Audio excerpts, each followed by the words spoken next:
Yes, sir. Yes, sir. Man, still full from Thanksgiving, man. You know that good Man. food. Apparently, you're not a participant. No, I mean, I say save it till later. You know, Say I save it till later.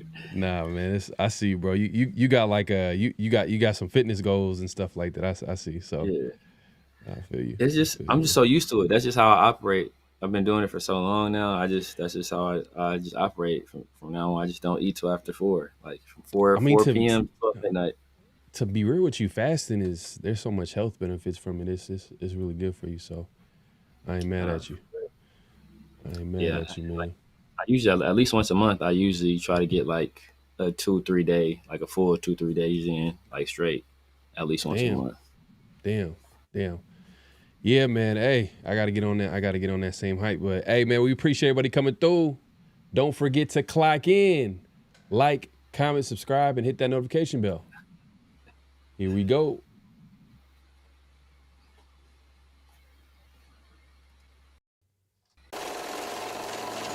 Great Pharaoh, the gift of Troy is a fabulous fabric from the land of the five rivers.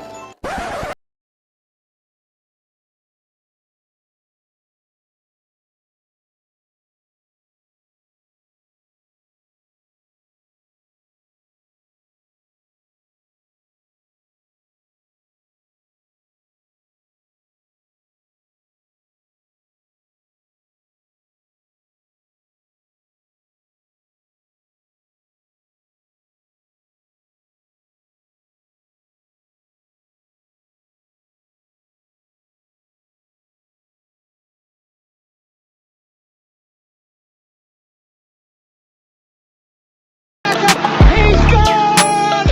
10, 5, touchdown! Raiders! 2 years ago, when we came to Los Angeles, I really believed that the greatness of the Raiders would be in its future.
We back.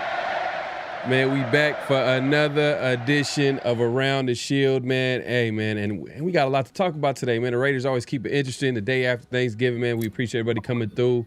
Hopefully everybody enjoyed the holidays and all that good stuff. And we see, typically we call it the night crew because usually this is usually a late night show. This is a late night show, but it's a special edition, early edition of the Around the Shield, man. So we appreciate everybody pulling up. My guy Dominique says, "What's up, fellas? This is a little too early for y'all, man." He's cracking up. We got Myra in the building, man. Appreciate you coming through. She says, yes, hashtag team intermittent fasting. Yeah, man. Hey, I need to get on that hype. I got Severe, man. He said, Thanksgiving. I'm fasting. Forget about that, bro. D Mokes in the building, man. Appreciate you pulling. He says, first, man. Appreciate you pulling up. Severe says, make sure to pull up Peak Tellyard. I heard they're shooting a music video. You have to credit all the super fans for Chris. There you go. There you go. There you go. Silver and Fact just simply says Segundo. Segundo. Second. D Mokes back at it. He said back at it like a crack at it. Yeah, yes, sir. Yes, sir. Black Steel Sports Talks in the building, man. We got to get you on here soon, man. I feel stupid saying Ben Johnson could end up being Josh McDaniels 2.0. What a failure on Brady not to getting his man Bears up 93. Well, I mean, yeah, I didn't think. I mean, you never know. You know what I mean? There's always a possibility for like coordinators to be just good coordinators and not head coaches. That always happens. Yeah. But Ben Johnson has been like a hot commodity the last, like, I don't know how many years, like last 3-4 years. He's kind of been like passing it until, last 3 years. And until this year, he finally was like, all right, let me take an opportunity. It was the Bears. But I'm not really mad at the Raiders for not getting Ben Johnson. It was already a long shot. Like, just from a standpoint of like, what did we really have to offer outside of the facilities? And, you know, I'm sure, you know, he probably gave him a little bit roster control and things like that. But at the end of the day, the Raiders didn't have a quarterback. Simply, it's just that simple. So until they can get that and probably get more talent, because if you look at the Bears kind of have some pieces. I'm not going to lie. They got some pieces here and there. But it starts with their quarterback, and that's why Ben Johnson obviously took the job. So, yeah, it would have been nice if we had Ben, but that's the thing. Like, I want people in the building to be realistic. Like did I understand? I get shoot for the moon, land on the stars. I get that whole philosophy. I know AP was not like the guy that, to Tom Brady envisioned to bring into the building. But at the end of the day, did he realistically, it almost like he had to like experience it for him to be like, oh, okay, yeah, teams are not going, candidates are not going to take it serious until we get a quarterback in the building. Okay. Exactly. And that needs to happen hopefully they'll be able to, I don't even know, man. I don't even know. We'll have that conversation. We heard reports this week, which is not surprising. He doesn't want to step down. Pete doesn't want to step down. Old man Pete doesn't want to go out like this. So what he's trying to say is you're going to have to fire me. Yep. Yeah, basically. And let it be a bad look on y'all, not me. I'm not retiring, So we'll see how it goes. There's still like, 6 games, about 6 games left, 7 games left. So we'll see how it finishes out. Just enough time for him to ruin our draft position. Just enough time, man. That's bad. That we're laughing at that, but it's just, that's the only thing you can't do at this time, man. We just laugh, man. It ain't that serious, man. But the Raiders, they're gonna Raider. Silver and Facts, man, I love that name. This is a great warm up to the Lake Show, putting belt to ass on the Mavs in an hour. Okay. Yeah. All right. Hey, we'll check out that game. Usually the season starts around Christmas, but I guess the league is trying to make things interesting because I know they had the year or the year before they brought in that cup, in-season cup, NBA cup. Yeah. Did that already happen already? Like they already found a winner? They're doing it right now. I think the Lakers are in the quarterfinals. I want to say. That. I think they're in the quarterfinals for it. So, but they made them change the floor. Like how usually they have those different floors. The Lakers had to change theirs because last time I guess it was like a slipping hazard when we whipped on the Clippers. Yeah. Can't have that in a game with Anthony Davis. He'll end up dead. So. That's hilarious. Mobile Raider 81 in the building, man. Appreciate you pulling up. He says simply says Raider Nation, man. Appreciate you pulling up. Ryan in the building, man. Nation, salute. We got everybody pulling up. Oh, my guy Ray, man. We're gonna have to get you on here, man. This one time around the Shield runs early, Shake. I know, man. We gotta get you on here too, man.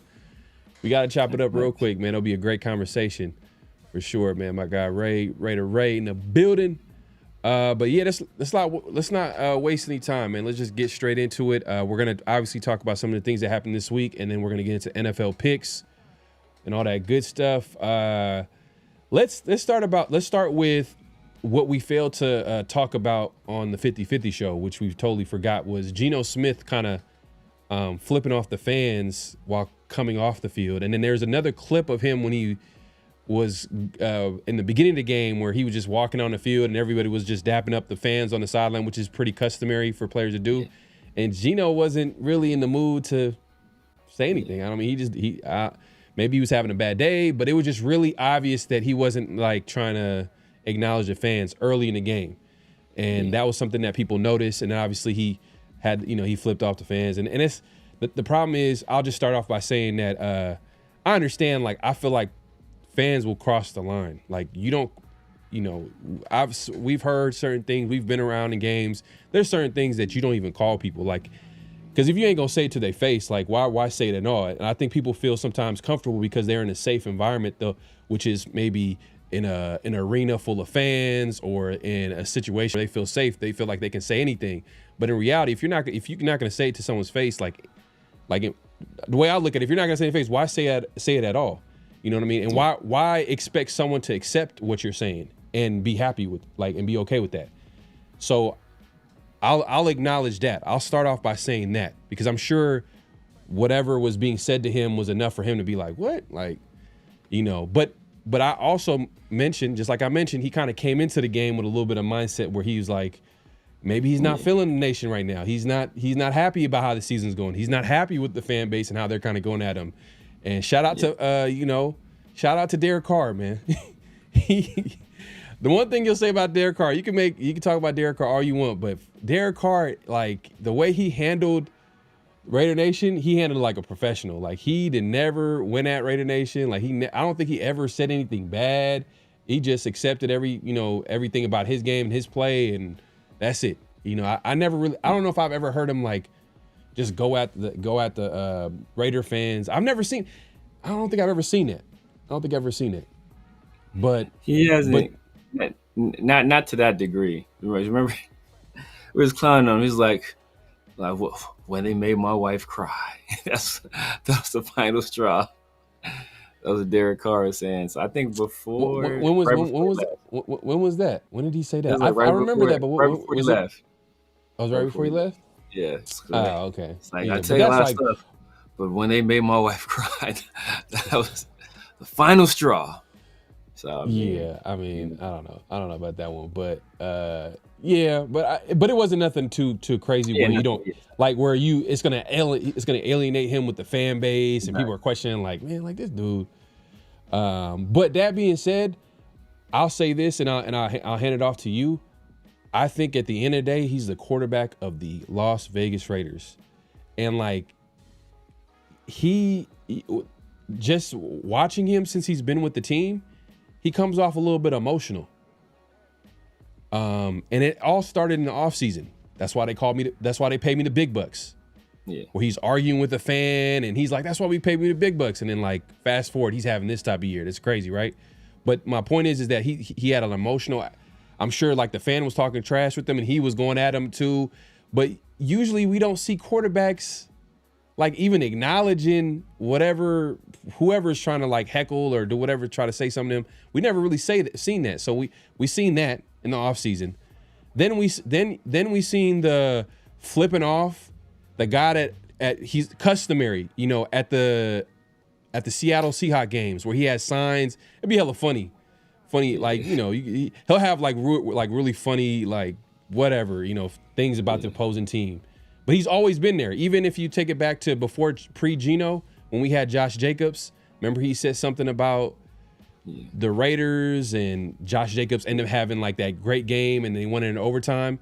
I remember him since then, and obviously he's been around longer than that. But what I'm saying is that like Geno flipped him off coming out of the tunnel, and then fast forward, now he's flipping off his own fan base. So it's like he's a little bit emotional. Like, it's like, come on, man. Like, at the end of the day, you're the quarterback, bro. You're the leader. Everybody's looking at you. So, like, it's one thing for like a wide receiver or whatever position that is not a quarterback, the ultimate leader. Everybody's looking to, everybody, everything he does kind of reflects back on the team. And like, I mean, it almost kind of, to me, in my opinion, it almost like the writing is on the wall where I don't think he comes back. Cause now you're like, you're combining bad play with now you're just trying to argue with the fans. Yeah. And I just think it's enough to where I'm like, you know what, like, it is what it is, man. It seems like it's just a bad situation going on with Geno and the Raiders, and it's just, and I'm not trying to put everything on him because I know things were said to him, but at the end of the day, I'm just looking at him like, he's the quarterback. Why are you flipping off fans? Why, like, you're not even, like, I don't even see quarterbacks do that. What other quarterbacks do I see? Like like there's I don't know. I think there's like a standard to how quarterbacks is supposed to be. And maybe that's something that I need to adjust, but we can, I think, agree that like the quarterback is the ultimate leader of the team, and you got to carry yourself a certain way. And I don't think that's the way you're supposed to carry yourself, flipping off fans like that. Yeah, I mean, I agree. I agree to some extent. Like, I'm more offended by his pregame not interacting with the fans that were trying to interact with him. Not even acknowledging the fans. I'm more offended by that than I am by him flipping the bird. Because, like, conversely, like, everybody involved in the situation, I assume everybody involved in the situation is an adult. So you can't, you can't think that you have license to say and do whatever you want to another grown adult and then expect them not to have any kind of response back. Like, that's not, no. So I think, like there is certain things that certain people will let slide, and there's certain people that other people will, certain things that other people will let slide. But just because that's not crossing the line for you, don't mean it ain't crossing the line for me. So we might have two different lines, and you live on your line, cool. If you allow, if somebody allows that, or if Derek Carr allowed that, or Rich Gann, whoever it was, if they allowed that, it's all well and good. Yeah. But that ain't none of them me. So you do that with me if you want to, and you don't get what you're looking for. So, and that's how it is. So people got to understand, like, these are human beings, man. At the end of the day, like, we can, like, we talk a lot of trash, but we keep it football. Like, man, just do trash, you weak, hey, get out of here, go sit down somewhere, go to the, go play NFL Europe. Like, you talk trash within the context of the game, that's cool. But people get in these stadiums, and the alcohol start flowing, and then somebody playing bad, and, you start getting emotional. Like, we got full grown men like scrapping over football games. I don't know if you saw the fight that happened in the stands. So, like, some people just they take it too far. So, like him flipping off, like I said, I think it was crazy that people, like, the reaction was as bad as his reaction. Like they was, oh my God, look at this, can't see this. I'm so offended by him flipping a bird. Can you believe he did that to somebody that flipped a bird at him, or somebody that, like what? How are you gonna be mad? Like, it don't make no sense. So, like, they can say he's too sensitive. But they're in a full blown fit about it. So it's like, bro, you can't say he's sensitive while you're having a full blown fit about him doing it back. Like I said, I'm more offended by him not interacting with the fans, because at the end of the day, you can't paint all of Raider Nation with a broad brush. Do most of the fans, most of them not rocking Regino? No. But if there is a segment of fan that's still a fan of you, still supporting you, and all they wanted was a high five or a shout out, or chunk the deuce to them, or a thumbs up, bro, give those people that. That's, they pay, they make the league what it is. They're there to root for you still. So if you can't even acknowledge them, that's way worse in my opinion. In terms of the emotional stuff, bro, hey, I'm a type of dude, I'm emotional. I get very, I'm very hot and cold, with stuff. Hey, somebody cross the line with me, but I like that in my competitors. I like that to be my dog Pete Weber. Whoever you are, I am. Whatever, whoever you think you are, I am. Doing the bowling, hey, I like that. I love that, bro. I love that kind of stuff. So I'm not mad at that. I'm not mad at that at all. Yeah. I just think that, man, people, like, you can't say he's being sensitive, or they're saying he's being sensitive or emotional for doing it, but then, like, the reaction to it is 1,000% emotional. Like, like people, like I said, people be wanting to have it both ways, and That's not how the world works. I hear you, man. But Gino, all right, but okay, we always keep it real, man. We're honest. Gino's ass. He's ass. Yeah. And he has no business flipping off talking about, oh, that's why we paid me the big bucks. And I'm not saying no one should call him out his name and disrespect him and do all that. I'm not condoning that at all. I'm not talking about that.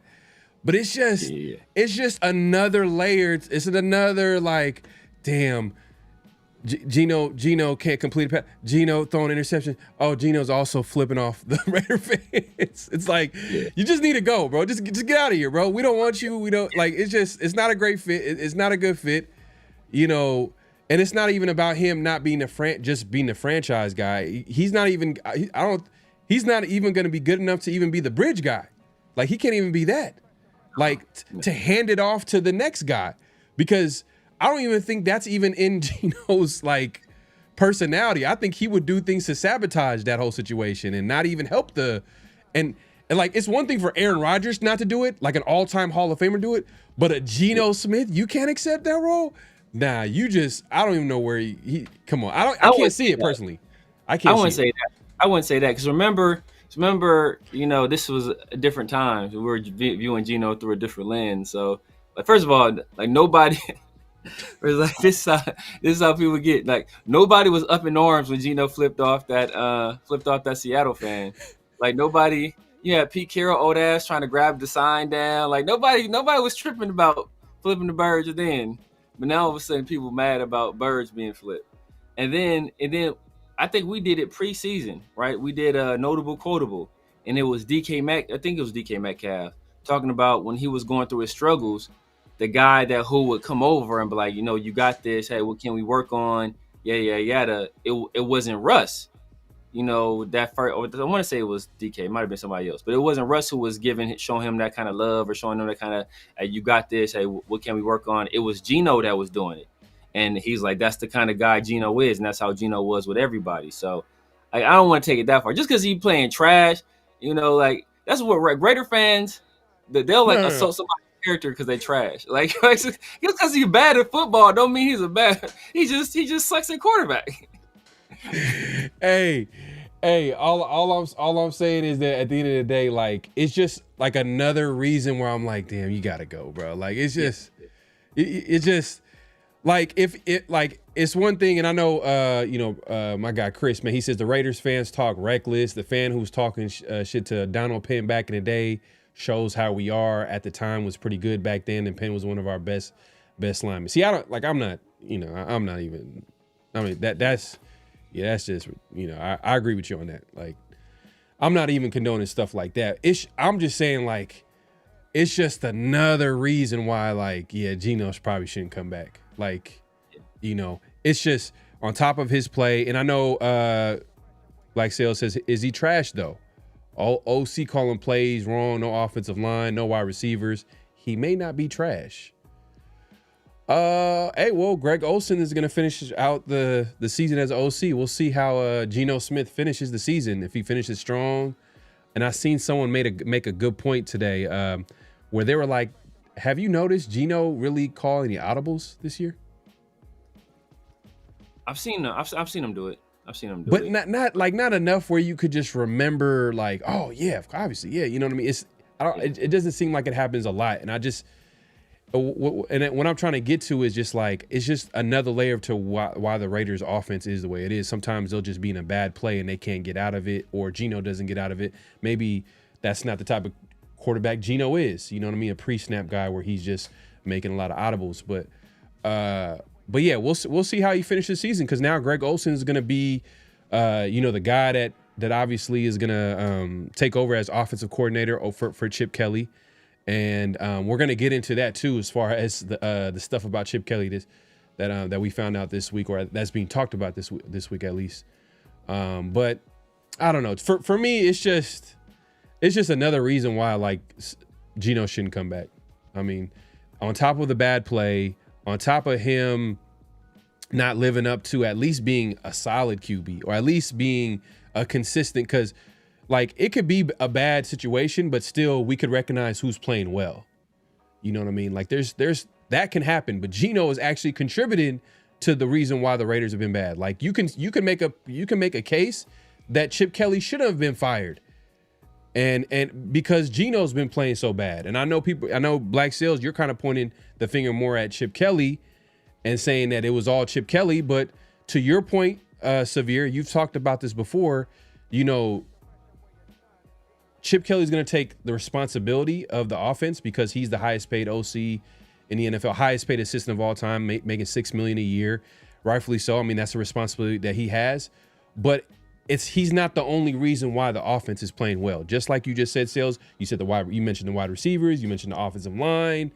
Did you mention Brendan Carroll in there? You could throw him in there, and obviously Geno Smith hasn't played well. But all I'm saying is that is it enough for you, Black Sales? Is it enough do you feel like Geno should be back? That's a good question. Like, should Geno be back next year? Because after next year, he'll be off the books.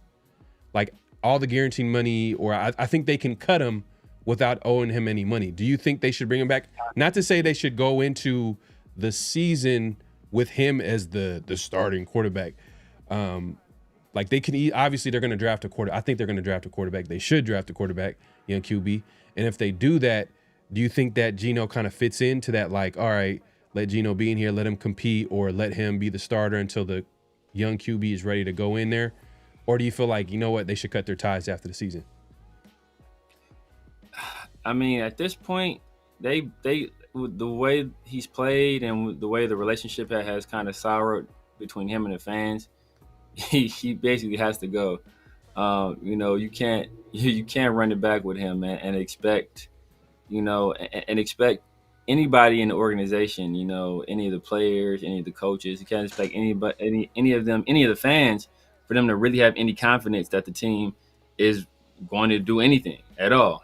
So you almost gotta hit the reset button. Thing is, if it's Pete Carroll still the head coach, it's probably a situation where he's at least coming back to compete for the job, and we all know how competition goes when you're a Pete Carroll guy. So, unless he finds another Pete Carroll guy to bring in as the other competitor, it will probably be Geno Smith still in that situation. So we got to cut ties with him. Do you know what was said, Severe? Like, do you know what exactly what was said? From what I saw, like, did he call him out his name, or did he critique his play, like by saying, like, did he say like, hey, you're not good, like you suck, or whatever the case may be, or did he just talk about him personally? If this is the same interaction, the fan flipped him off first, and then said Geno. It called him like as Geno was walking. I think as Geno was walking past, called him and said, Geno, you effing suck, and flipped him the bird. And then after the game, when Geno's walking back, he saw the same fan again, and he said FUB and flipped him the bird. Yeah, I mean, like, look, I know I'm gonna sound like, yeah, it's just like, come on, bro, like, you're not gonna allow that, so why would I? It's just, he's the quarterback, bro. He's the quarterback, man. Like, he's the quarterback. You don't ever see quarterbacks. You don't ever see like any other player, because quarterbacks, you know what it is? I think, and I think every quarterback is probably gonna feel like, man, I want to say something, but quarterbacks, they have like an understanding of like what they are to the team, and everything is gonna fall back on. Everybody's going to be watching them, and everybody's going to fall back. Everybody's going to be like, damn, Geno Smith is doing that? Oh, man, it's all bad. If Geno Smith is doing that, the quarterback of the team. That's the kind of standpoint that I'm kind of coming from. On top of his bad play, it just makes it even worse. It's just like, damn, like, all right, well, you flipping off the fan. Yeah. But it doesn't make it right.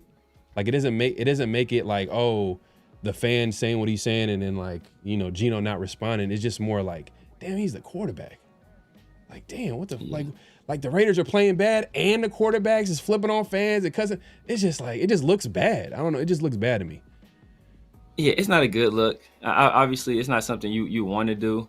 Like I said, I just think that people were making way too much out of it, way more out of it than they should, right? Like, you talk about it. Hey, Geno, you shouldn't do this.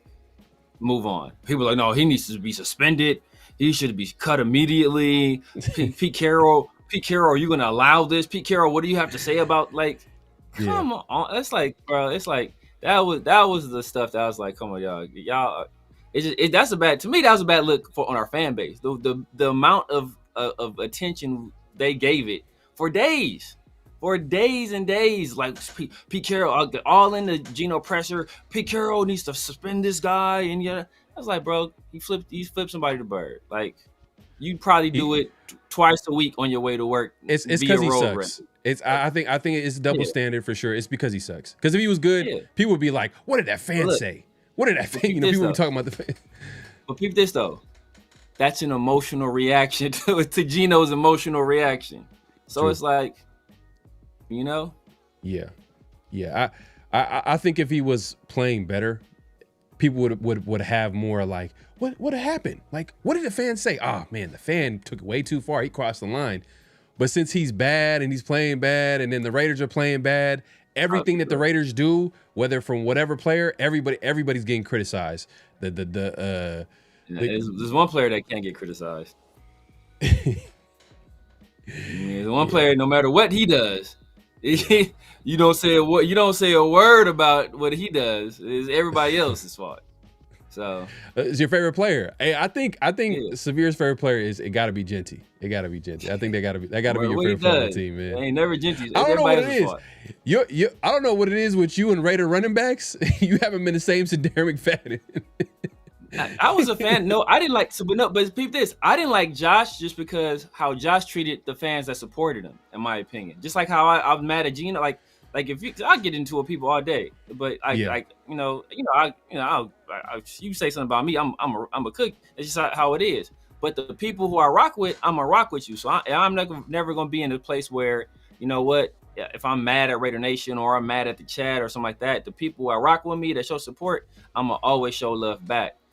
Once people get to a place where they feel they're too good to even talk to the people that support them. That's how I felt Josh was, and that's why I can't rock with that. And that's how I felt Geno acted pregame with those fans that were trying to give him a shout out. I can't rock with that. If you reacted to somebody that's disrespecting you or trash talking you, bro, hey, do your thing. That's fisticuffs, bro. Engage. I'm good.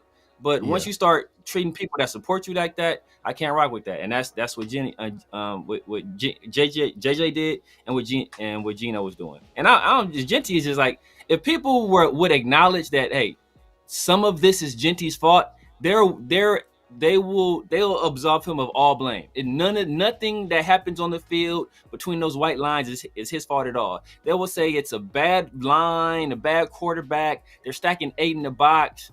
They'll say all that is why Genty's not good, but then they won't say, no weapons and no line is why Geno's not good, or no good players is why Chip Kelly is not good, or like they won't give anybody else that pass. Hold everybody to the same standard. Like Chip Kelly, you couldn't produce on offense, one of the worst offenses in the league. That's why your ass looking for a job right now, right?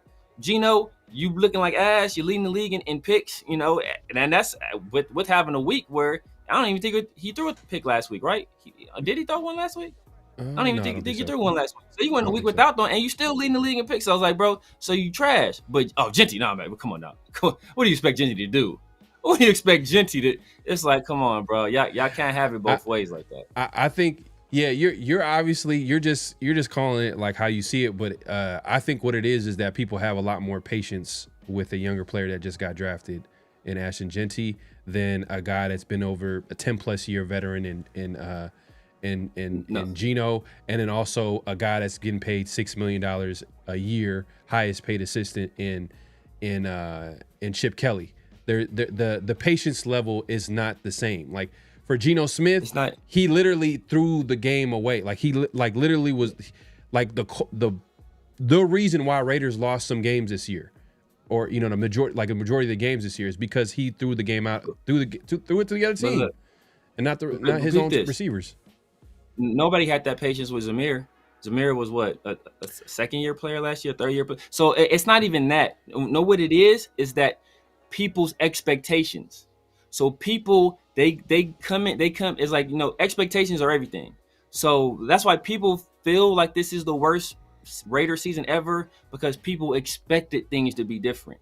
This ain't no different than what we've been seeing. It's just that people came with different expectations, so it feels different. People expect Genty to be good. They have it in their mind already that Genty's a good player, with no evidence at all in the NFL of him doing it outside of one game. But based on what he did in college, they have the expectation that he's a good NFL player. So if he doesn't produce at that level, their knee-jerk reaction is it's not him. It's everybody around him because he was so good in college. How could he not be good now, right? So it has to be everything else.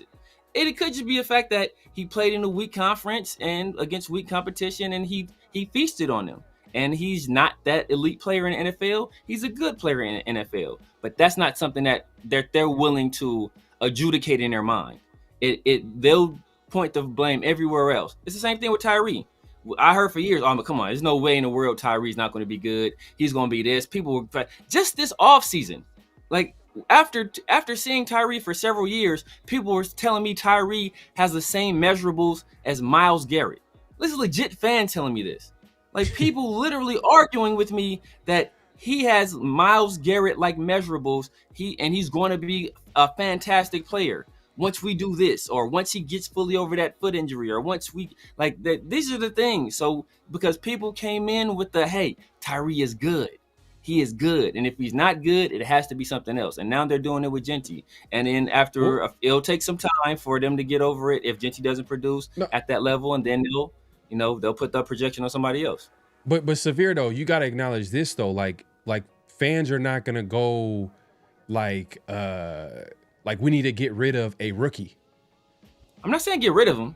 Yeah, well, what I'm saying is that they're not going to give up on a player that they just drafted. They're going to like, all right, as much as fans overall in general. I'm not saying give up on him. I'm saying when Genty doesn't play good, don't say it's not his fault that he's not playing well. It's everybody else's fault. I've seen several times where Genty's made wrong cuts, ran the wrong direction on runs, dropped passes, ran out of bounds instead of trying to get extra yards. Instead of making a guy miss, he lowers his shoulder, stopping his feet before he hits the line. I've seen all of this stuff happen. So don't just say it's everything around him. I acknowledge that we haven't put Genty in an optimal situation to succeed? Definitely. We have not done enough to give him what he needs to perform at his highest level. But perform at a moderate level. But perform at an okay level, right? And when he doesn't, don't say it's everybody else's fault that he's not. Say, yo, man, Genty got to be better too. Like nobody's willing to say that. What do you? But me. All right. What do you? Okay. You've been critical about Genty. All right. So how do you think his season is going? What do you think of his as a rookie? Like what do you think his rookie season? I think he's having a mediocre season. I don't think he's having a bad season. I think he's having just mediocre. I'm hoping he's not on pace to do it right now. But I'm hoping he finishes with a 1,000-yard season. I would like for him to just have that under his belt as a rookie, which is not asking a lot. It's like in a 17-game season, it's like 67 yards a game, something like that. And he's played every game. He's leading the Raiders in carries. He's leading all rookie running backs in carries. He may not be leading them in yards anymore, but at one point he was leading all rookie running backs in yards. So he's having I think he's having a mediocre season. I wouldn't say like it's not bad, but it's not good. It's not worthy of a 6th pick. Not even worthy of like a 2nd round pick. The season he's having. Yeah, but that's what happens when you take a running back and you don't have, I would say, the pieces around it to work. Like they don't have the offensive line. Obviously, just the offense in general. Everything from an offensive standpoint that went wrong. Like your best receiving weapon and Brock Bowers got hurt early on. Obviously Myers got traded. The receiving, like it's just so many things going on. Like obviously Chip Kelly needs to take some blame here. Geno not playing well. Then the offensive line, Brandon Carroll, like him as a coach and him developing, like the fact that we can't see some of the young guys, someone made a great point that speaks to, Brandon Carroll and him coaching the young guys and developing them. Because by week 11, You can't put in a 3rd round pick in the game because he's, in your eyes, not out there. He's not good enough to play. Crazy. You know, it's wild, man. But that speaks a lot to the coaching. But, you know, 2 third round man, it's wild, man. But we not done here, man. If you haven't already, make sure to clock in, hit that like button, hit that subscribe button, hit that notification bell. We appreciate everybody pulling up. We're going live on both our channels. So if you haven't subscribed, it's your first time joining us, definitely subscribe to both channels, as well as hit the like button. Clock in, as we like to say it. We're not done yet. Earlier, someone brought up Chip Kelly, and this week there was some information put out by Diana Rossini. She came out with a report saying that Chip Kelly was brought in by Tom Brady. So he was the reason why he came to Vegas. He was the reason. So it wasn't a Pete Carroll hire. So remember, you know, usually sometimes, especially when Pete Carroll got hired, we were like, all right, who are guys that he would hire as offensive coordinator? Where are the connections? Yeah. No one really kind of thought Chip Kelly was going to be a guy that was going to be connected to Pete Carroll, because there is no connection outside of maybe them playing in, I don't know, maybe in college. They went against each other in college maybe years ago. I don't know.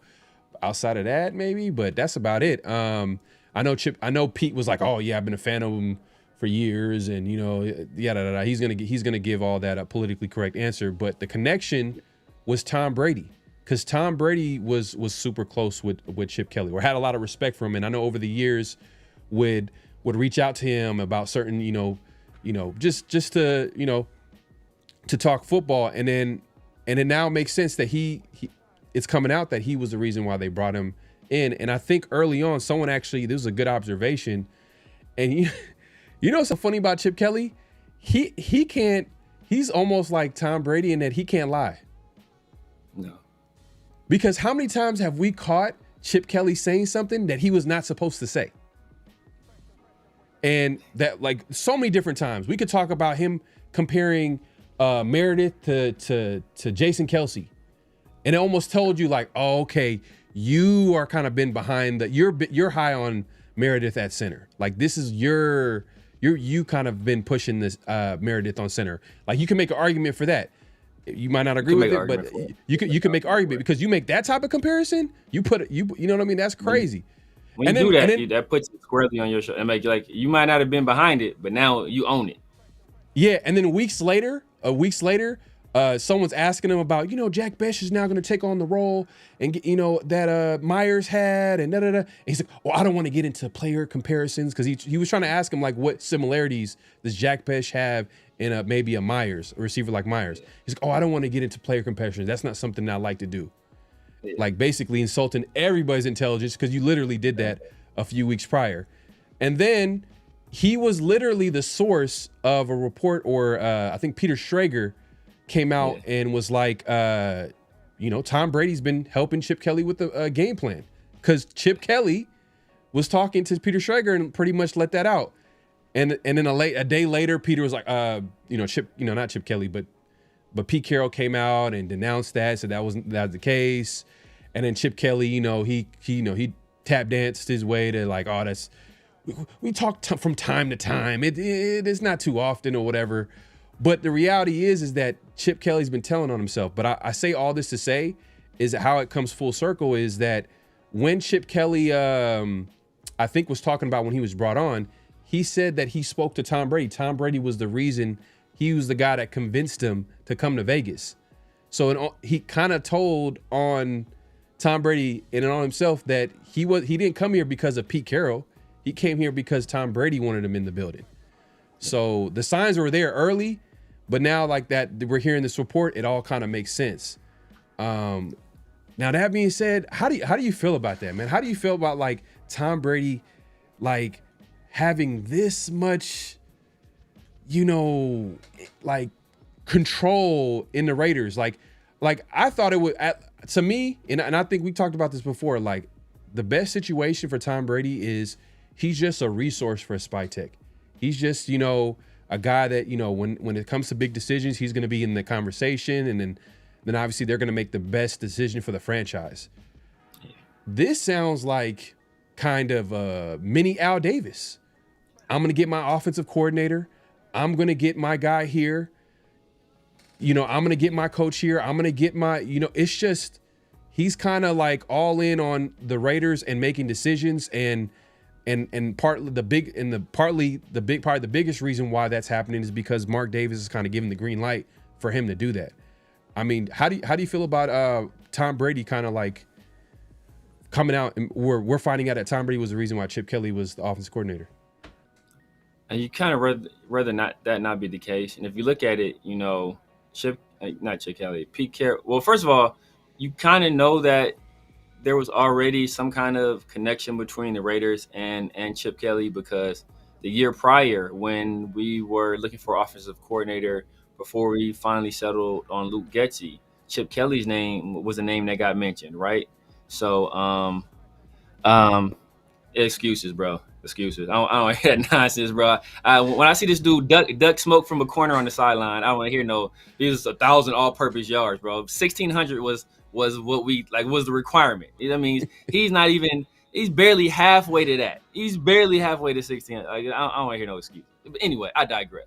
But like he was already connected prior to the year prior, because before we settled on Luke Getsy, Chip Kelly was one of the names that was brought up in the search. So it was obviously, the Raiders brass, they had that interest in Chip Kelly, not necessarily Pete Carroll. And if you look at Pete Carroll's staff, the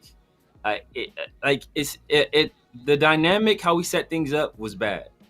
It was bad, and I either got to be all in or all out, because what we tried to do is we almost did. I think the Lakers tried to do this, with when we were trying to hire Tyronn Lue a few years back, where we were like, oh, we'll hire you, but we want to hire your staff. You can't hire your own staff. And Tyronn Lue, he had options, so he said no. Obviously, Pete Carroll took the job, said yes, and he inherited a special teams coordinator. He inherited a defensive coordinator, and he got told or placed with an offensive coordinator. But what did he do subsequently?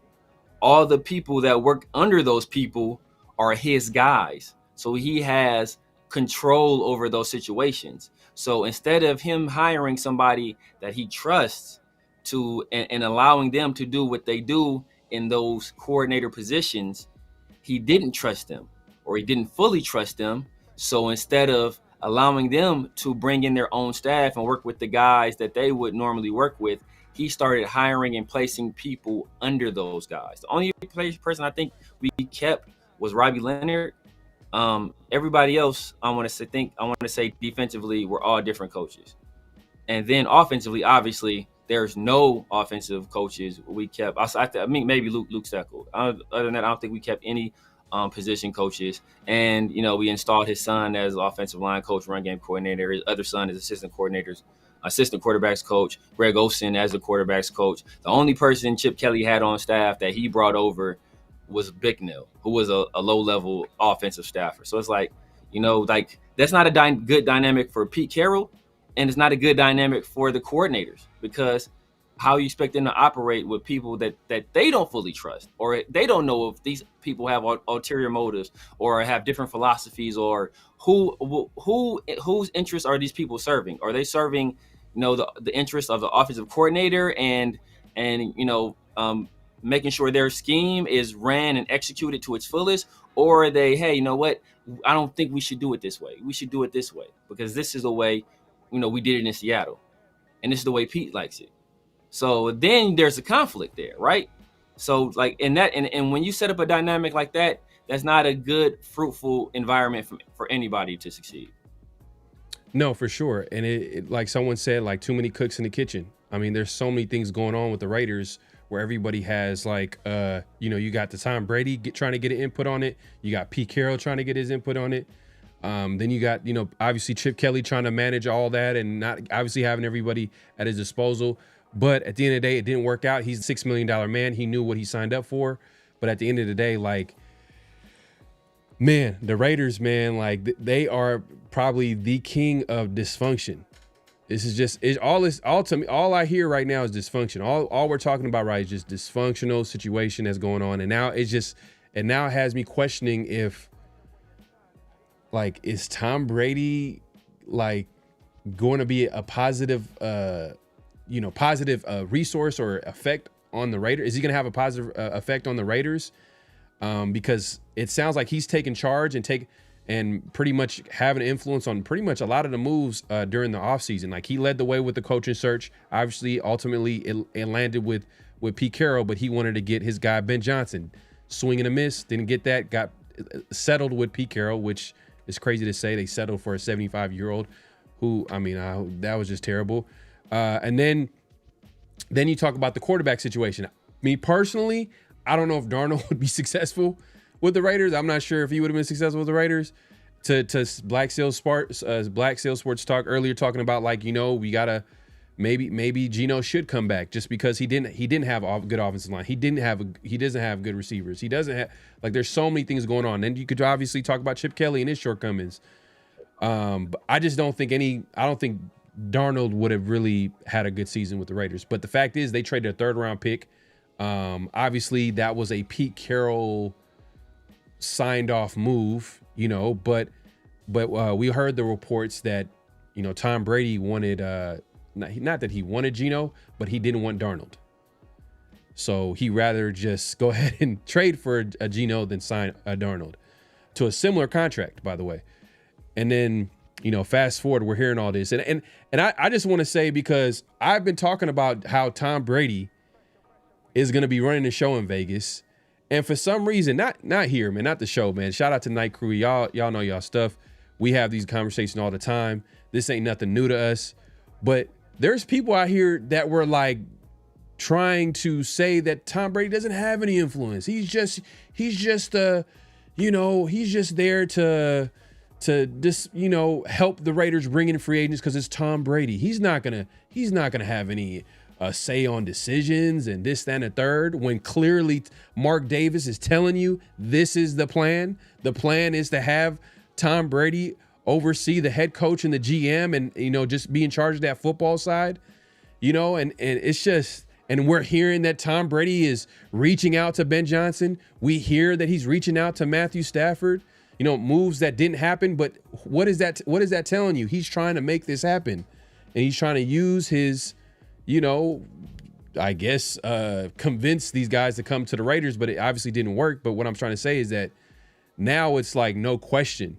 Another thing that we failed to talk about, and shout out to my guy Murph, he kind of got into not just Tom Brady, but the Jim Gray situation. I don't know if we talked about that on the 50-50 show. That when Murph was breaking it down, and I seen a clip, and I think I sent it to you as well, of it was Amy, former exec for the Raiders. Amy Trask. She talked about it like a year ago, and she obviously brought it up again, but she talked about a year ago about how Jim Gray has been behind the scenes, trying to, swindle her way in and trying to get it, trying to find ways to basically buy a portion of the Raiders. And years ago, I guess he wanted to buy like 20% the franchise, and it was something crazy. And obviously they said, like, Amy Trask, like, 20% is gonna be like, that's 20% gonna be like half a billion at least. I don't know. Yeah, like I guess him, and I'm sure like he knows some people. You know what I mean? He put together, and obviously he was the reason. I guess he's good friends with Mark Davis. Yada yada yada. It's hard for me to believe. But then I think about it, and I'm like, man, the Raiders, they would do some weird stuff like this. Like Mark Davis, to a fault, he relies on other people. Right. He relies on other people to the point where like it's almost naive that he puts his trust on certain people that he shouldn't, like a Jim Gray and even a Tom Brady. Like Tom Brady, all-time great quarterback. But is he a guy that you would think to be making executive decisions and running a franchise? Like, we've seen great players be great at what they do, but, once they kind of transition to that, executive decision, like executive role and that president of football operations role, they don't really have the same success. So this is all because of, Mark Davis trying to figure out a way to get the Raiders to win in football games. But it's just, man, why don't we just go back to the tried and true way of just structuring the franchise where you can have a checks and balance system of structure where you have a president of football operations, but if he's not getting it done, he's fired. If you got a GM and he's not getting it done, he's fired. Then you got a coach. If he's not getting it done, he's fired. But then you all have, everybody plays their role. Why can't we just go about it that way? Why do we have to have some type of weird situation where like some former player, great player is, trying to figure out a way to bring the Raiders back to relevance, but like, it just seems like it all kind of boils down, all this stuff that we're talking about, it just boils down to like just bad ownership, if we're being honest. Like, great. He's successful. He's a billionaire, Mark Davis. So he got really nothing to complain about from that standpoint. But if we're just strictly talking, when we're on this show, we're not talking about how much these guys making money off the football team. We're talking about what type of football team they're putting out there and if it's good or not. And Mark Davis, he sucks, bro. Like, he's just not a good owner. It's not a good owner at all. He's not a good owner. Yeah. Good plan, bad execution. This is a classic situation where, hey, the play was good. It's a good play call. Did you execute it right? And the play that he's trying to execute, he's not executing right. And he was trying to hand off to his 6th overall pick running back. But the 6th overall pick running back ain't no good. He tried to hand it off to Tom Brady. Tom Brady just ain't good, right? He tried to hand it off to John Gruden. John Gruden wasn't good. He tried to hand it off to Reggie McKenzie, who had some success, but then later on, it just wasn't really good. So you can see what the plan was, and the plan is a solid plan, but the plan is not being executed well at all. And and it's part of, he's the reason for it, because he put these people in positions of power. And so like I said, he may not be responsible, but at the end of the day, he's accountable because he's the one who empowered these people to do what they're doing with this team. So he kind of got to hold that. Yeah, man, my guy Ray makes a pretty good point here. He says, hold on one second. I thought I lost you for a second. What's going on?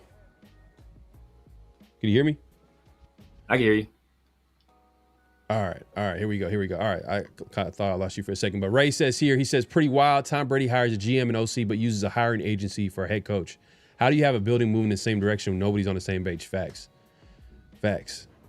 And that's what I'm really getting into. Like, some of these things, they could possibly work. Like, there's kind of examples of it working. I mean, I know Kyle Shanahan and John Lynch got hired at the same time. There's like specific situations in the NFL, because there's not like one way of doing something when it comes to the structure of some of these, front offices and the coaches. And I get that, but I just feel like the Raiders are doing something where it's like they're trying to do something creative, but it's not working.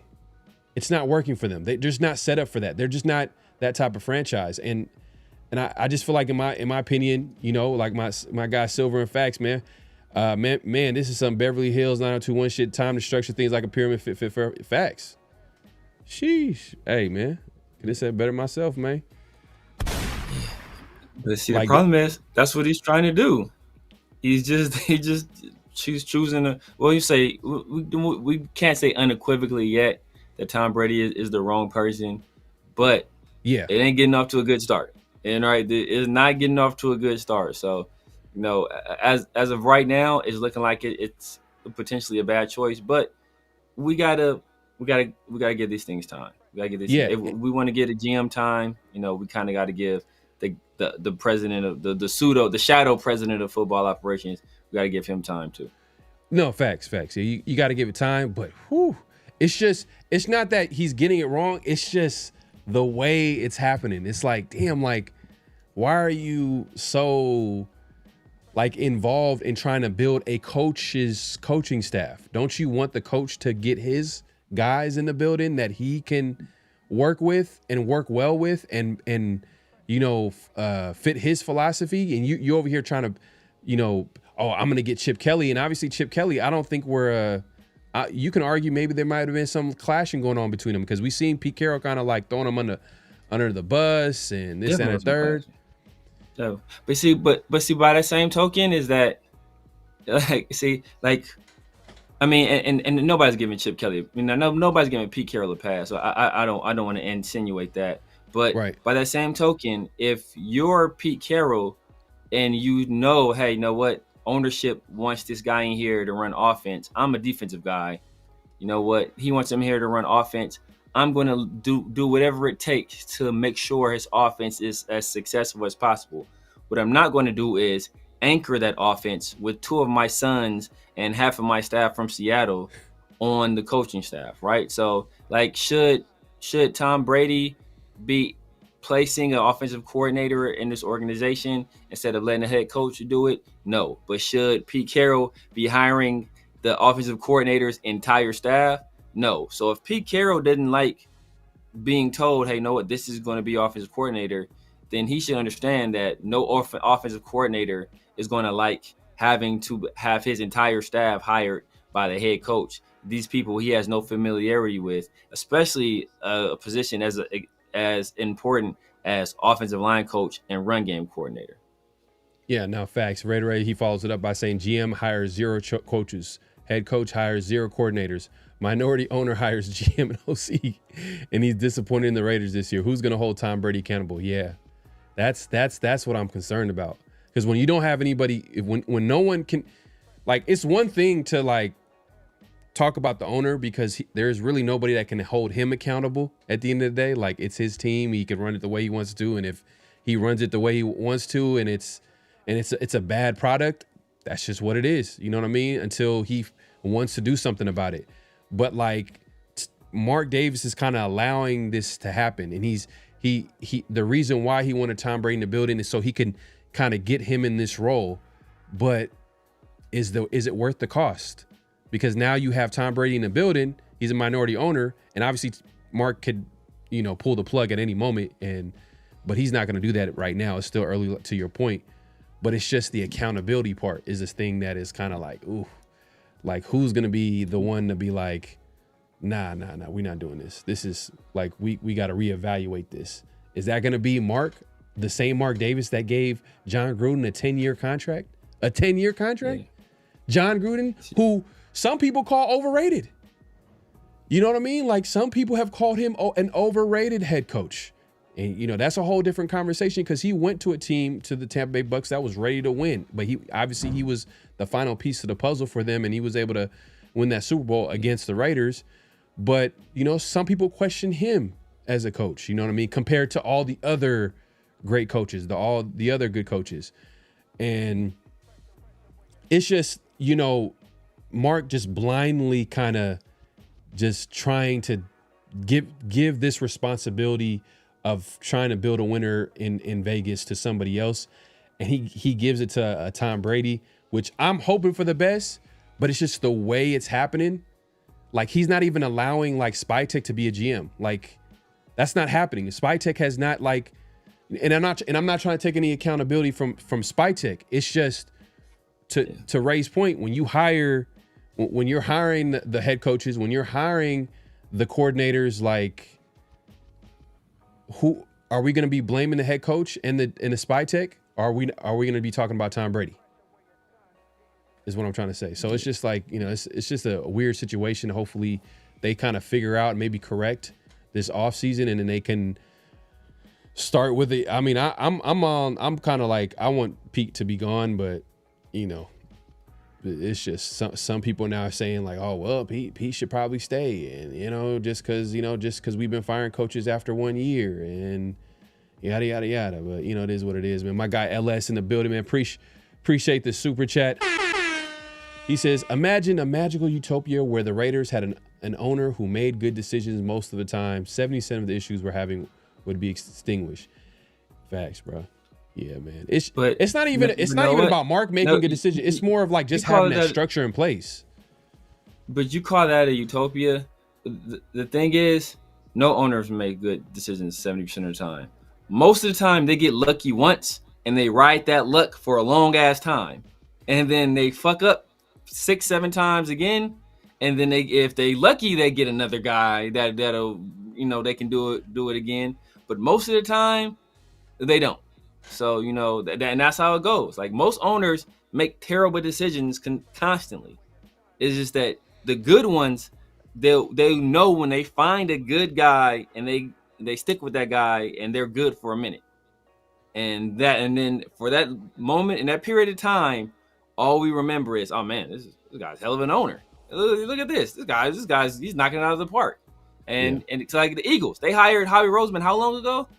It's once. All it took was one good decision. And it was They've been good before. They were good, but they were good before Howie Roseman got there though. How many Super Bowls did they win before he got there? When was the last time they went to a Super Bowl before Howie Roseman got there? True. But what I'm saying is that at least like what I want is just a system and structure where like, hey, if this guy's not, after a certain amount of time, I'm not saying fire guys after 1 year because we all know that doesn't work. So what I'm saying is have a system of checks and balances of accountability, and then like when it's time to evaluate and get rid of somebody, go ahead and do that. I don't feel like. I don't know what the Raiders, I don't know how the Raiders are working. Right now, it's just like the GM and coach they're being held accountable, but then there's another outside force now, like with Tom Brady kind of like we just talked about, like hiring an offensive coordinator and then like him literally choosing the head coach. Why can't Spytek just get a guy that he can rock with and work well with? Because obviously him and Pete Carroll, it's not working out because he's not even playing the guys that he drafted. Let Spytek find his young coach that he can work well with, and then see how it goes. Go from there, and then we don't have this question of like, why is this young player not playing? Because Pete Carroll had the audacity to say the other day, the commentator from that last game spoke to how like they'll have like their pregame meetings with the coaches and players, and he spoke to Pete Carroll, and he talked about one of the biggest storyline was, why are you not playing some of the young players? Why are you not letting, like, especially at this point in the season where, it's your guys are 2-8. This is before the game, right? And he just says, well, the young guys need to show enough where they can play. Like, we're just not gonna just let them play just to let them develop or experience. That's not the message that we're trying to send. We want the best guys to play. See, the problem with that is that he hasn't been consistent with that message. Exactly. That's the problem. It's like, I could respect it, but it's not consistent. So if you're not consistent, then why don't you be strategic? Because you're not going to be consistent. You're not going to actually be real about it. So then why don't you just be strategic? Because that's what you're trying to be. You're trying to be strategic. You're trying to play veterans because they give you the best chance to win, and you don't care about development. Let's be real. Yeah. But no one wants to have that. No one wants to have that conversation with Pete Carroll. Maybe they might have that at the end of the season when it's time to let him go. But we appreciate everybody coming through. Make sure to clock in, hit that like button, hit that subscribe button, hit that notification bell. Man, we are not done. Let's see, man. The chat here is they're going crazy. That's because he didn't get to choose the players. He can't coach a game. Just let him have any role as the GM. These a lot of side conversations here. Let's see here. Structure like the Pittsburgh Steelers, man. Like the way they're like how many coaches have they had in their? They literally have a handful. They don't even go through. I mean, since the like 60s or 70s, it's been Chuck Noll. Then it was Bill Cowher. Bill Cowher, and now it's Mike Tomlin. So they keep coaches a long time. I mean that, and maybe that's part of it. Maybe that's part of why they're so successful, is that they keep coaches a long time and they don't just discard them on the trash heap of fire coaches after a season and a half and to mad fans. Because if the Steelers ownership listened to Steelers fans, they would have fired Mike Tomlin like a few years ago. Fans have been calling for him to be fired for a few years now. True, but the thing is, Mike Tomlin he's never had a losing season. So never had that's and the thing is, he came in winning. Yeah, he came in winning, and he kind of set the bar high. They won Super Bowls. And I'm not gonna lie, for me, if I'm able to witness a Raiders Super Bowl, I'm good. Like, I'm cool. Like, hey, you know what? Just let him retire. On this time. When he's ready to go, we should allow him that honor, just let that ability to just walk away when he wants to. But that's just a fan base that's just kind of spoiled a little bit just because they they're just used to I guess winning. But we appreciate everybody pulling up. Ray says, I just simulated Raiders' first season with Pete Carroll on Madden. They fired me in the offseason. I came in and played with the Raiders about something. That's hilarious. People can cry about Mark Davis all they want. Raiders' biggest problem is it's been drafting. They never pick consensus. See, this is what I'm talking about, man. Like, Mark Davis has like a low-key a fan base that supports him so much through all the tough times, man. I kind of respect it a little bit, like just the loyalty to Mark Davis. But at the end of the day, no one's above accountability. No one's above accountability. And you got to be honest, like, go ahead. Yeah, you go ahead. I said except. Nobody's above accountability except Mr. 1,000 all-purpose yards for because come on, bro. Exactly. Nobody's above account. It's still people in the I didn't even have to say anything. It's still people in the chat making excuses.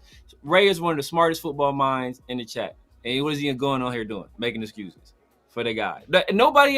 Everybody else can be held to account except him.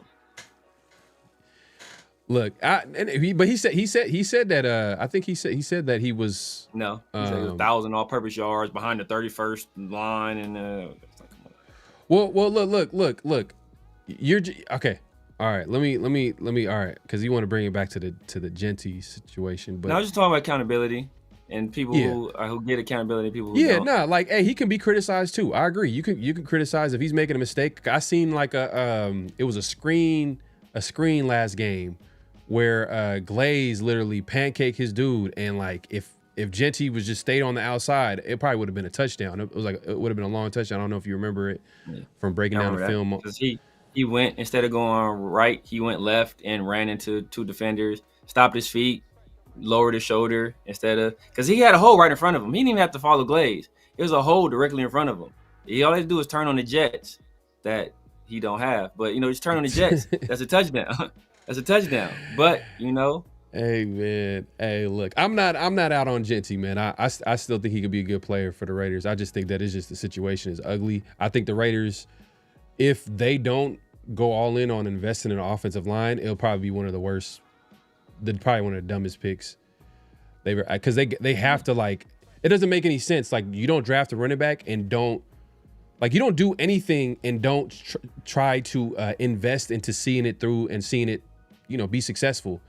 Meaning that if you get a quarterback, you build around that quarterback. If you draft a running back high, you want to make sure the offensive line is there. If the offensive line is there, that should be a priority moving forward.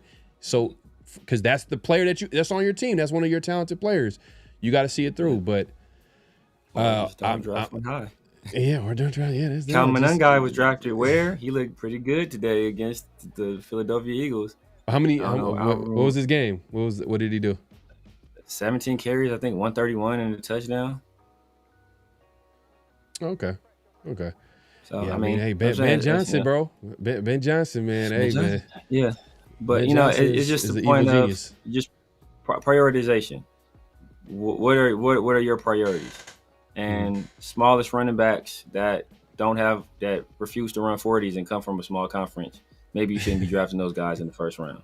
I'm just saying, Oh man, you hate. Now they're doing the same thing this year with Jeremiah Love. Jeremiah Love is a generational. You can't have a generational player in every. You can't be generational and in this guys. You got to space out your generational players. You can't be his guy's generational, because that's like insinuate he only comes around every so often. So all these guys can't be generational. He's good, but you can't say all these people are generational. And that's what I think. That's just a buzzword people like to say. I think that's like today's like people's favorite word to say before a draft. It's called like a good player, a good prospect. Oh, he's going to be generational, just to create hype or create attention to whatever. You know what I mean? But yeah, man, going back to be easy, man. Like Mark is part of the problem too, man. He's part of the problem. I was talking to Severe about this. I'm like, it's funny, people that there's some people who don't want to criticize Mark just because that conversation is hopeless. It's a hopeless, ugly conversation that no one wants to have. Because when you talk about terrible owner, there's no answer to it. It's just like, damn, You're just gonna have to deal with it because he's the owner of the team. He's not gonna sell the team. You know what I mean? Like, it's not gonna change. But it don't change anything. It don't change the fact that he's been an owner since 2011, and you know the Raiders went to the playoffs twice. They haven't built a consistent winner. There's still been countless GMs, coaches come through. So much dysfunction around this franchise. You name it. It's all happened under Mark, and you can argue that it predated a little bit Mark as well. It predated Mark, especially the late Al Davis, and how he kind of ran his franchise during the later years of his life. But at the end of the day, like Mark during the modern NFL. Yeah, modern NFL. But what I'm saying is that like he's been an owner since 2011. We got to call it like we see it. Like it hasn't been good. He hasn't been making good decisions. It's always Football been weird. Things have not been good. Exactly.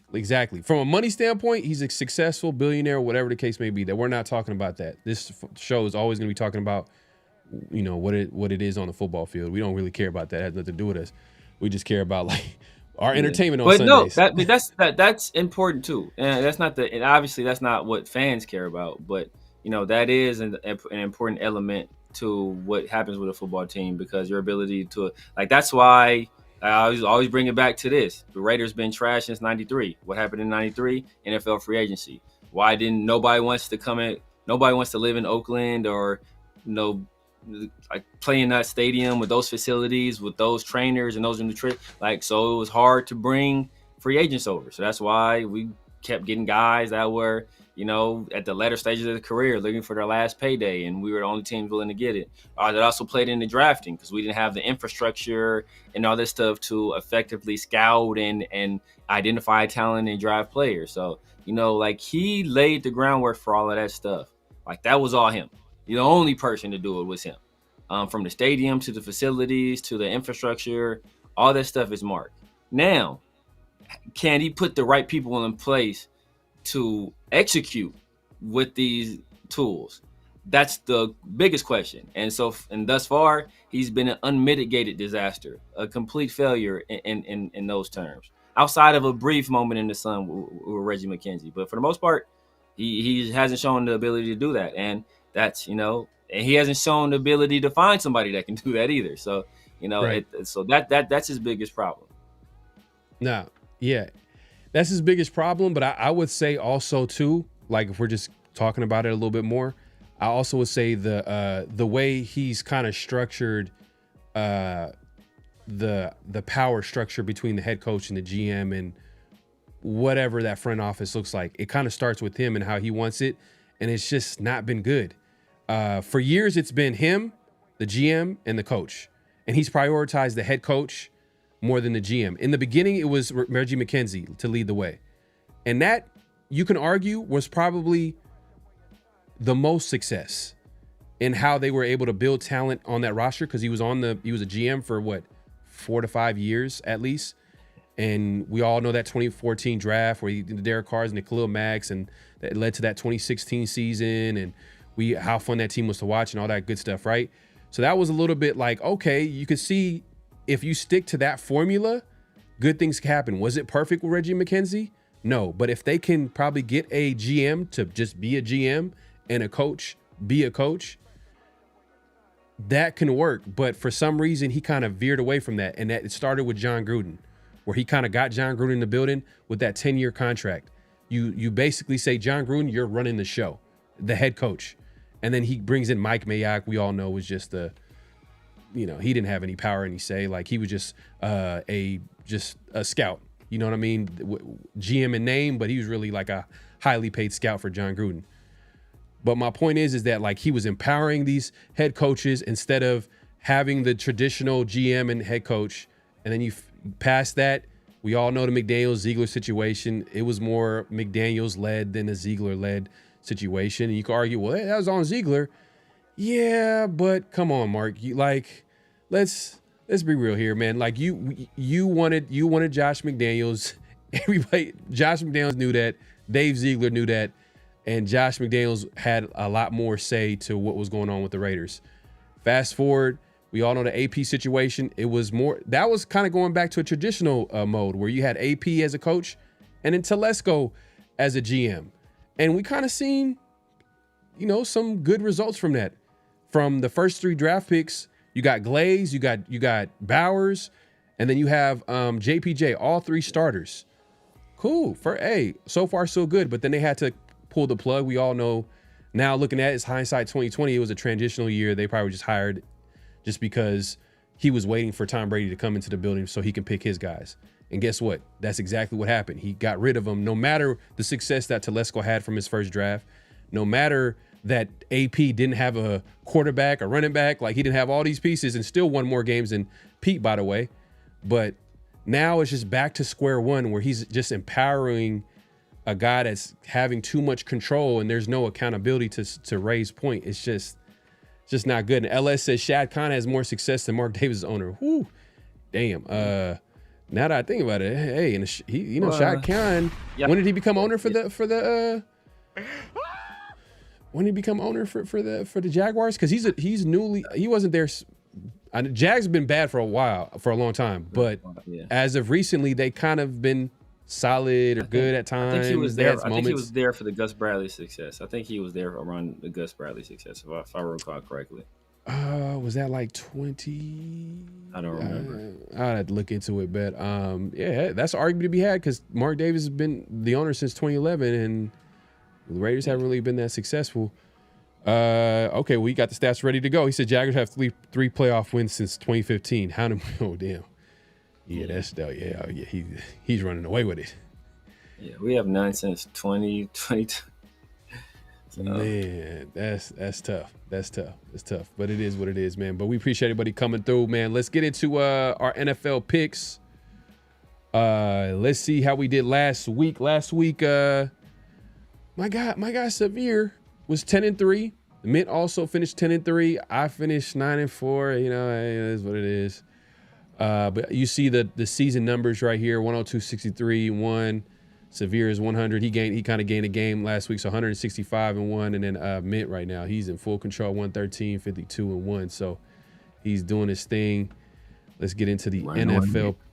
Yes, sir. So let's get into it, man. In the meantime, my guy Unfazed says Pete may have done it right if he wanted guys he could trust if shit went sideways.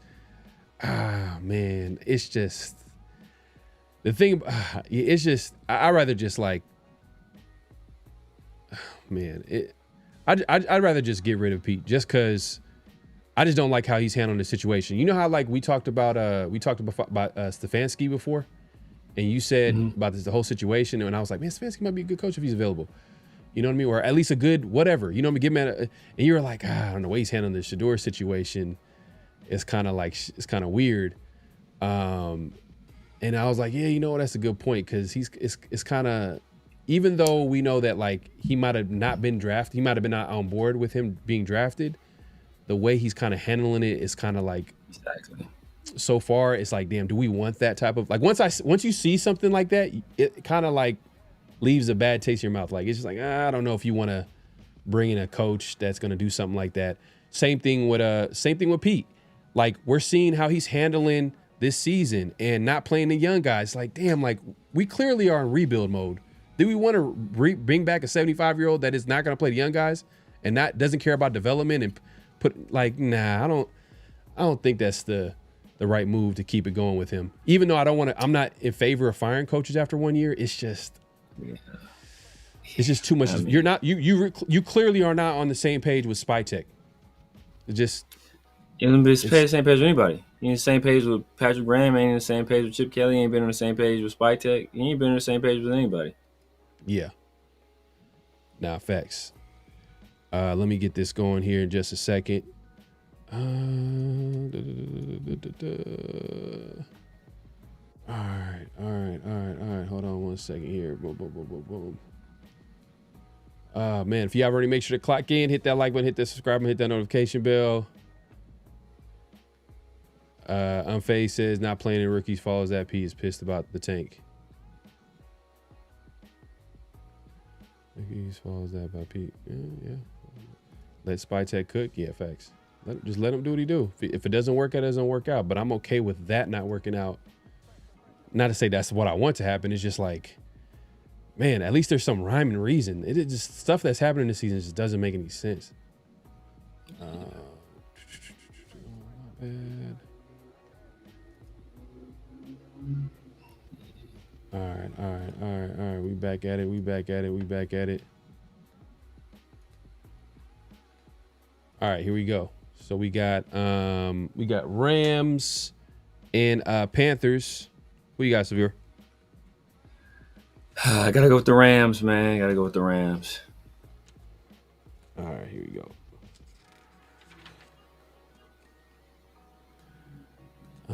Yeah, I'm going Rams too.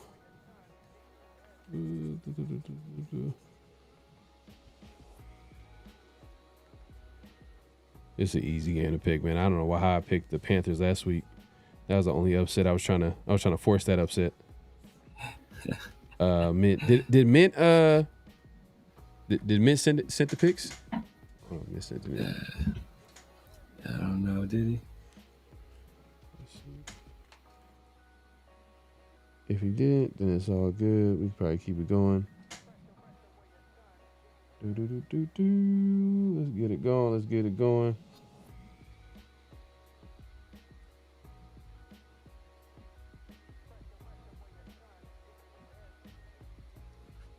Okay, all right. We'll get Mint's picks later. He's gonna send them in. But all right, so we got. Let's see what people are talking about in the chat.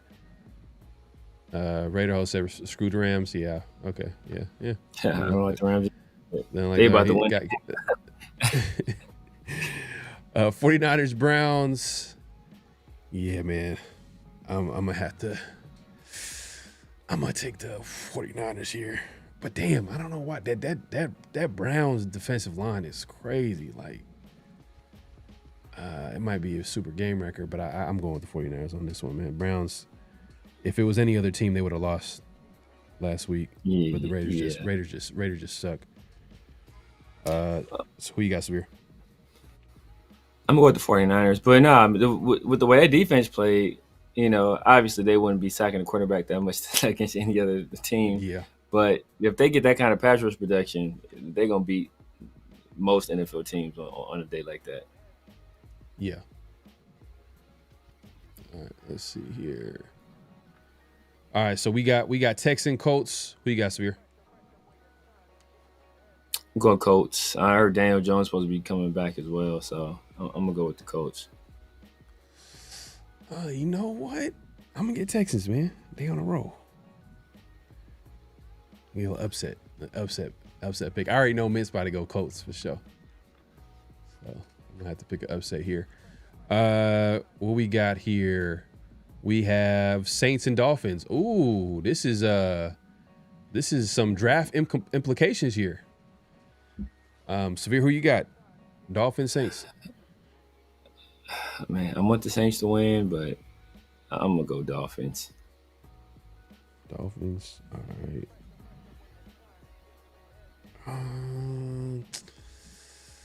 Yeah, it's at home. Dolphins kind of been playing well, especially since they've been getting their act together lately, just a little bit. Yeah. Mike McDaniel might come back. There's a possibility he might come back. I don't think they want to let him go because I think they know he's a good offensive-minded coach. Like, it's just like they're gonna try to find a way to make that work, but I don't know. But I'm gonna go Dolphins. They get a quarterback. Yeah, I think they try to get him a different quarterback. Ooh. Well, if that's the case, then they might. Early, like draft one early. You think? Yeah. Yeah, that's a possibility. Let's see what the chat's about. Saints are flat. Yeah, Saints is done. They're done. I know Raider fans I want them to win, but I don't know about this one. Falcons, Jets in the Meadowlands.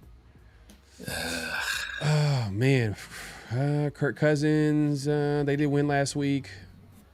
Jets are 2-9. Yeah, man, I'm sorry, bro, but Falcons gonna win this one. What do you got, Severe? You know what? Justin Fields ain't playing. It's gonna be Tyrod. I'm gonna go with the Jets. I'm gonna go with the Damn, Jets. man, you hate Justin I'm gonna Fields go with with the passion. Jets. You had a conversation with the owner for the Jets, man, because the way you and him on the same page is you just got to complete a pass. I don't have to say anything. I look, the stats speak for themselves, man. Let the tape speak for itself. I don't got to say anything. He's been bad now for sure. He's been bad. I ain't gonna lie. Francis says you got Falcons 17-6. Okay. Ooh, you know what? If LS says it's gonna happen, it might happen. I mean, LS, how did you do last week with your picks? How did you do last week with your picks? DJ says Tyrod too conservative. Yes, that's a defensive coach's dream right there. Yeah, exactly. Conservative, like that's what I like to hear. Oh man, you went 11-3. Oh damn, hey, shit, he did his thing. I just gotta hope. My only hope is that Bijan don't go crazy. I think Drake. I don't know if he's 100% either. So as long as Bijan don't go wild, I think we got it. Yeah. We got the Cardinals and Bucks. I'm going Bucks. Severe, who you got? Yeah, Bucks. It should be easy, bro. Whoa. They're dealing with some injuries. Baker. Oh yeah. Baker. He's gonna miss the game? I don't know. See, I didn't check the injury report. See, I was being negligent. I'm gonna still go with the Bucks. But yeah. Ooh, LS says Cardinals, no Baker. Oh, that's rough. I don't even know who their backup is either. It is in Tampa though. It's a home game. Yeah. So if Davis Mills can win some games, bro, I'm gonna go with the card. I'm gonna go with the Bucks. Yeah. He's questionable. Okay. Questionable. I think he'll try to get it out. It might be game time. And it's at home. They might try to just run the ball. I think Bucky Irvin might come back this week because I think he was hurt these last few games. So if he comes back, they might lean on the run game because they got a few running backs. Yeah, like they got Sean Tucker, they got Bucky Irvin, and they got they got like guys Rashad White. Like they got a lot of that's actually a solid little running back room, like overall, like guys that contribute and help that offense. It's solid. You built a whole running back room, right? Multiple guys. That's multiple funny. People that are pretty good. That's funny. Who you got? Jaguars, Titans. I'm gonna go Jags. And they further prove that Shaq Khan is a better owner than Mark. Oh man, I'm just saying, man. Like people really hate that Mark Davis conversation. No, I mean it's justified. I mean if you're not producing results on the field, it's end of the day. Like I'm a big Michael Mayer supporter, but like, bro, if you ain't putting up numbers, I can't be like you a good player. You're not putting up numbers. I was a big Chip Kelly supporter, bro. We ain't scoring. I can't be like you're a good offensive coordinator. We ain't scoring points. I mean, it is what it is at that point. Yeah. Nah, it's just at the end of the day, like I posted this video of I forgot. I'm forgetting his name, but this dude from ESPN. I'm forgetting his name, but he basically kind of sums up what my thoughts about the Mark Davis situation. When it's like 1 year, you might blame the quarterback. 3 years, you might blame the coach. But for 25 years, if you've been bad, it's more than the coach and the quarterback. It's something bigger than that. So that's where I'm at with the Raiders, man. It's just it's too Mark consistent. Davis, 14 with Mark, but yeah. Yeah, 14 with Mark, but y'all get the picture, man. The Raiders been bad for a long time. I'm going Jaguars as well. Jaguars. And let's go on Jaguars. I'm going Jaguars. All right, we got Vikings Seahawks, man. Ooh, this actually, never mind. Vikings have kind of been a disappointment this season. Starting with the quarterback, I guess, situation ain't working out too well. Yeah. Vikings Seahawks. Yeah, I'm gonna go Seahawks on this one. Yeah. JJ McCarthy, it gives me them Justin Fields vibes. Like I told people with pre-draft. Damn. I'm telling you, I'm bro, going when it's really bad when it's a great offensive minded coach, like a great coordinator, like a great offensive minded coach. Can't like great offensive minded coach, great weapons, good offensive line. And yeah, the best receiver in the league. A top 7 number 2 receiver in the league. A top 7-ish tight end. Like bro, it's you. It's you. yeah. JJ losing his job to a backup. That's why JJ McCarthy exactly who I thought it'd be. Man. They Is signed it Desmond Ritter to the practice squad. That's how bad JJ McCarthy is. They signed Desmond Ritter to the practice squad, bro. Come on, dog. It's a wrap. so I'm gonna go with Severe on this one. I'm gonna pick the Raiders. I already know he's gonna go with the Raiders, so I'm gonna pick the Raiders. Just because it might be that first week of Greg Olsen, kind of being different from what Chip Kelly was bringing to the table. It's gonna be the same offense, but different play caller might get into different formations within the same offense, but it might be enough where possibly the offense looks better. There might be emphasis on running the football, but it's gonna be interesting to see how the offense looks too, how they approach the game and who they give the ball to. Do they obviously emphasize getting the ball to Brock Bowers a lot early on? Like what is there going to be their offensive strategy early on? Like, it's going to be interesting because I'm not the biggest Greg Olsen fan either. Like, Greg Olsen, like, is not like, he's probably a solid QB coach, but an offensive coordinator in the past, like, I didn't like him in that spot, but we'll see what he does, man. First week, and then it might be a situation too where, the Chargers could be beatable right now with their offensive line kind of being banged up and them kind of sort of struggling against the run. But LS says Chargers by 30. I might have to reconsider my pick now because LS says Chargers by 30, but I'm going Raiders, man. Severe, who you got? Yeah, man, you already let the cat out of the bag, man. I'm going Raiders. I think they get the interim bump this week. Chargers are terrible against the run, like horrible against the run.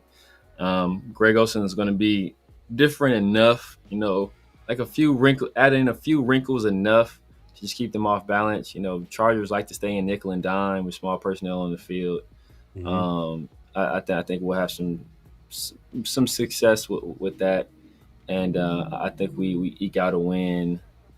I'm gonna go 19-17 Raiders. Oh yeah, score prediction 1917. Man, I can't even go into 20s with this team. I'm gonna go 27. You know what? I'll go 2017 Raiders. 2017 Raiders. They win a game, they're gonna have to score a little bit more.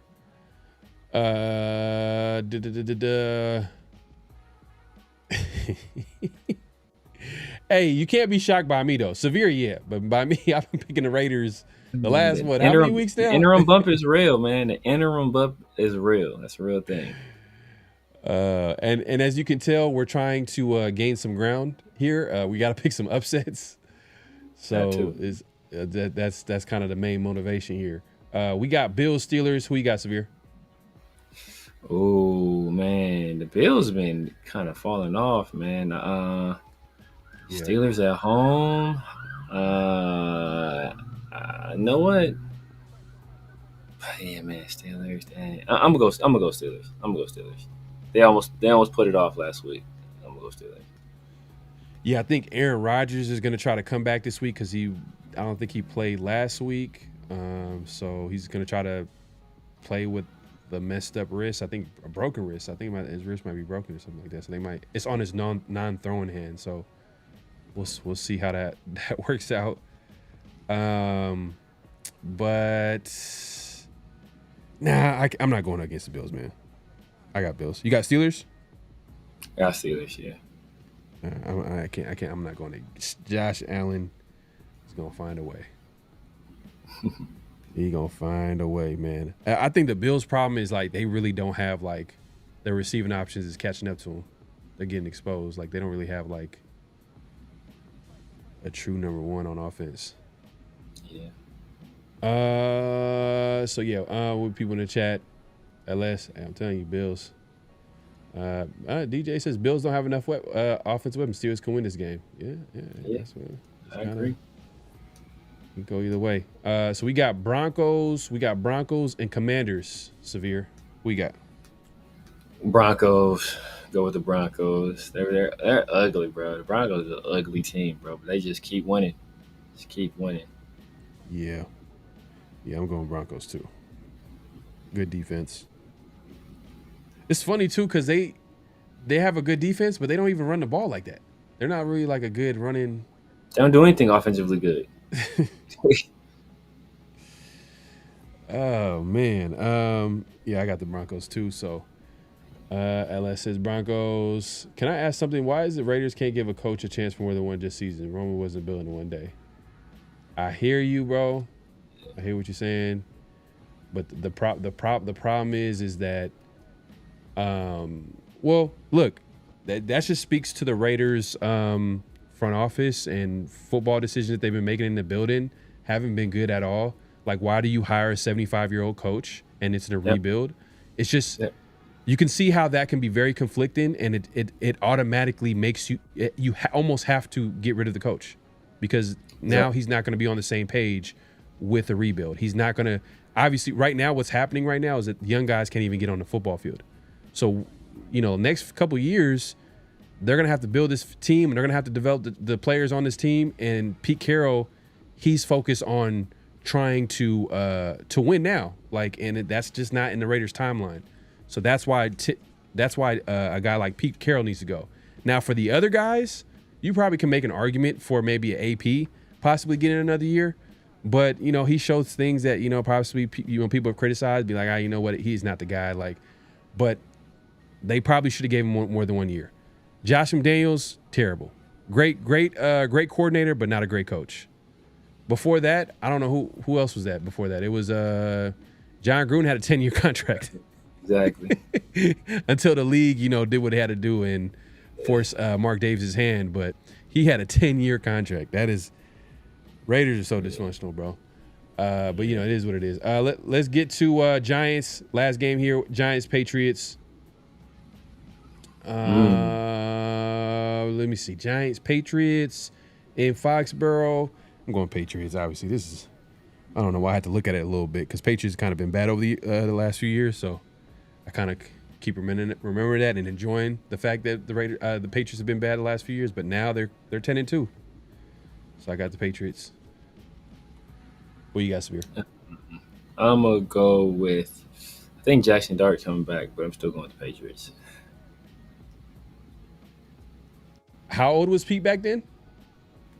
That's all I got to say, bro. How old was Pete? Pete turned around USC and the Seahawks, but how old was he? Yeah. You don't got a lot of time, man. His focus is not building. It's winning right now. It's Raiders on the same timeline. Pete discovered America before Columbus did.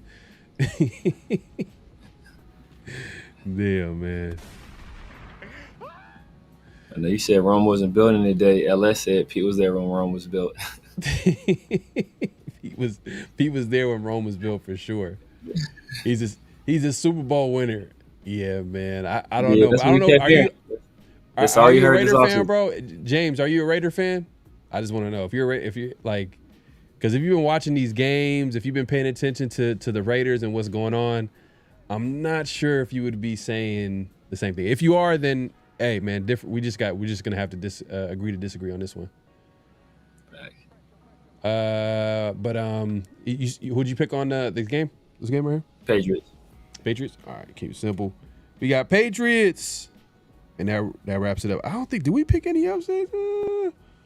I picked the Falcons, Jets. With the Raiders and the Jets. Colts takes Texans. Obviously, Mint. We got to get his picks in. He's probably gonna send them over. We'll have it in, and we'll keep you guys updated on the next Around the Shield, which is typically on a Thursday. So make sure to tune in next week on Thursday. We'll have the Around the Shield back to our normal, usual time on every Thursday nights or evenings, depending on where you at. And yeah, man, this week was just a special edition show. Things with the Thanksgiving and holidays and all that good stuff. We just had to change it up this week. But we'll be back next week on the 50-50 show on Tuesday. Tuesday night. So definitely tune in for that. Make sure to click in, subscribe, hit the notification, all that good stuff. Severe, man, let people know where they can find you, what to look forward to, all that good stuff. You guys know what it is, man. The Severe Raider here on YouTube, IG, Snapchat, TikTok, X, everywhere. The Severe Raider. Holla at your boy, man. I will be going live for sure this Monday just because, there's a lot of reports out there, a lot of news reports, a lot of false information out there. It's a obvious spin and PR stunts, man. So I think a lot of people in Raider Nation are buying it, and I just want to make sure you guys get some of the truth behind that. So tap in with your boy on Monday, but obviously Tuesdays and Thursdays with my dog PharoahNFL, Sundays and Wednesdays, and then Raider War Room. So I'll let your boy. Make sure y'all like the video and hype the video. There's the new hype feature. If you guys aren't watching it live right now, if you guys watching the replay, or if you guys want to come back to the video later, make sure you guys hype the video. Yes, sir. Yeah, definitely go ahead and do that. 619 says, "Ain't this a Raider channel?" Yeah, it is. We just keep it honest. So probably we're probably not going to say exactly what everybody wants to hear, but we're just going to say what it really is. So it might confuse some people because people want to hear, oh, this team is this and they're doing all this and all this good stuff, and we're not going to do that here. So if that's what you're implying, if you're not, then hey, my bad. I'm maybe taking your comment out of context, but it is what it is, man. Hey, this is definitely a Raiders channel, but we're the realists out here, man. That's just to keep it simple. We're the realists out here. Is Severe starting a Genty fan club? That's a very good question. I think it might be on the horizon. Yes. He's thinking about it. He's gonna wait a little bit, I'm gonna let the man speak for himself. He's 2 years from being the second Justin Fields fan club I started. Oh, damn. He's 2 years. Everybody knows my Justin Fields fan club. Jenny got 2 more years after this. Man, hey, God bless you too, man. Hey, man, appreciate you coming through, man. Chopping it up with us, man. Appreciate everybody pulling up. Great show. Like Severe said, make sure to clack in at this point, clack out, hit that like button, hit that subscribe button, hit that notification bell. We'll be back next week, 50-50 show on Tuesday. Me and my guy Severe next week. Next Thursday is Around the Shield, and we'll have more guests. Back to our usual time on Thursday, man. Right away, he's dying. Patriots fell apart when Will Campbell went down. Yeah. Ooh. Oh, did you pick the Giants? Did you pick? Oh, I think you might have picked the Giants. Oh, okay. That's your upset pick? Okay. Hey, bro. Like I said, that catch Jameis made, there's not a single wide receiver on our team that could single receiver on our team that can make that catch. He made first of all, he ran the route, threw his hand up, made an adjustment to the ball in the air, put a move on the defender, stiff-armed him, broke the tackle, and then hit him with the finger roll in the end zone, bro. He did it all. Hey, Brim, I got you, man. Hey, salute to you, man. Appreciate the super chat, my guy. He said, yeah, we're going to bring that. You know what? Should we do it next show? Let's do it next show. So next show we'll make it a phone line. We'll have a phone number on the screen. You guys will call in, and we'll be able to chop it up. Obviously, y'all can still be in the chat and have fun there. But at the same time, like if you want to call in and say more and talk some mess with us, because obviously we're gonna say something that y'all are not gonna disagree with, because it happens all the time. I'll be on social media just responding and being active and being social and stuff like that, and people definitely don't agree with me all the time. But we'll have that opportunity where you can call in and then kind of like express your thoughts and just be respectful at the same time. That's the number one thing. Just be respectful. I take the Geno Smith route. I don't take the Derek Carr route. So that's Nah, for real, man. We are not going to give you any attention, any time on the phone, man. And once it starts getting disrespectful, we're just going to let it go, man. Because obviously, it's not even about like agreeing. It's just being respectful about people's opinions, and that's all it's really about. Was that a way around for those who can't? Yeah, man. I don't know. I can't speak on that. Checker watching that catch, like, damn, that was a top 10 catch of the year. Oh yeah, hey bro, that was crazy. I wanted to chime in on that. The Jameis Winston, bro, he got to be the most random. We have to bring him in. The Raiders have to bring him as like if the Raiders draft a quarterback. I mean, yeah, if they draft a young quarterback, I want Jameis Winston because he is the team before anything, bro. Like he is the perfect locker room guy. Like I don't know if you agree with this. Earlier I was saying that I don't know about Geno being that guy for the young guy to come in, but a guy like Jameis Winston, because look at Russell Wilson. I don't think Russell Wilson has the same relationship with Dart that Jameis Winston has with Dart. You know what I'm saying? So not at all.